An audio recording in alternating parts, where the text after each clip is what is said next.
Good afternoon, everyone, and good morning to those of you joining us on the West Coast. I would like to welcome you to today's online presentation, ACA Reporting, What Multi-Employer Plans Need to Know. Now I would like to introduce you to our speakers. Today we have Joanne Husted, Vice President, National Health Compliance Deputy Practice Leader, and Andrew Sherman, Senior Vice President, National Multi-Employer Health Practice Leader. With that, I will turn things over to Andrew to begin today's presentation. Thank you, Dana, and hello, everyone. And we're very glad that you're dialed in and seeing our presentation today. We actually have a very large audience, which says to us that this is a good topic to select and that there's a lot of interest. And we know that this is a good and important topic, and it focuses on tasks to be completed now and items to figure out and to know where we're going. Joanne is going to move this to the next slide, and we're going to start with what we know for sure. Later in the webinar, we're going to talk about what we don't know yet. But for sure we know, for reporting required by the Affordable Care Act, that self-insured multi-employer plans will need to report to participants on a 1095B form. We're starting here. Participants may already be asking you, how am I going to prove that I've had coverage under the plan?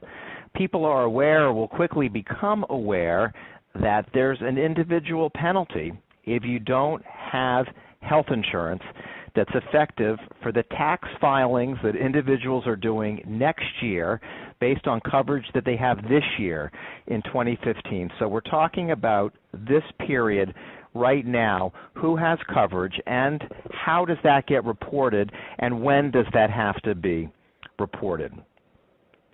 Multi-employer plans will be the ones providing with participants and the IRS with proof that they did have health insurance coverage. Fortunately, this reporting is going to be relatively easy for plans to do. We say relatively because there's still the process of knowing who's covered, completing the forms, getting them to the participants and to the IRS. Large employers, including many contributing employers to multi-employer plans, will also need to report offers of coverage, more on that in a moment, to their full-time employees on a Form 1095-C. And we're going to touch on that as well. But really the focus of this presentation today is what you need to do as a sponsor of a multi-employer plan. I want to remind you that because the audience is big, we do want to take as many questions as we can. Please type in your question to the Q&A tab, and we will get to as many questions as we possibly can, perhaps throughout the presentation, but certainly after. And with that, let me turn it over to Joanne to go through the details. Thanks, Andrew. These are the reporting deadlines for this new ACA reporting.